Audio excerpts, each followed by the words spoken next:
Hi అండి అందరికీ. ఇవాళ ఫ్రైడే గదా! నేనైతే బెండకాయ ఫ్రై అయితే చేసుకున్నాను. ఫస్ట్ అయితే స్టవ్ ఆన్ చేసి బాండీ పెట్టేసి అందులో ఒక గంట వరకు ఆయిల్ వేసి ఆవాలు, జీలకర్ర, శనగబ్యాళ్ళు, ఉద్దిబ్యాళ్ళు, అలానే కరివేపాకు, సన్నగా తరుక్కున్న హాఫ్ ఆనియన్ అయితే సరిపోతుంది. ఆనియన్ బాగా వేగిన తర్వాత ఇందులోకి తగినంత ఉప్పు వేసుకోవాలి. నేనైతే ఎంత ఉప్పు వేసినా అసలు బెండకాయ ఫ్రైలో ఉప్పే కనిపియడం లేదు.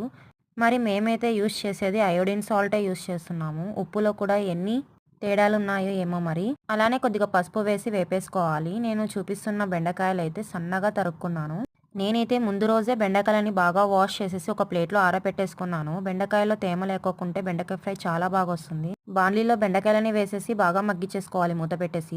మగ్గిన తర్వాత ఇందులోకి ఉప్పు, కారం, అలానే 1 టేబుల్ స్పూన్ ధనియా పౌడర్ వేసేసుకొని వేపేసుకోవాలి. టేస్ట్ చూసే కొద్దిగా ఉప్పు తక్కువ అనిపించింది. మరి ఉప్పేసాను. మరీ టేస్ట్ చూస్తే కొద్దిగా ఎక్కువ అనిపించింది. లాస్ట్‌లో టమాటా వేసి మగ్గిచ్చేసాను. టేస్ట్ అయితే అదిరిపోయింది.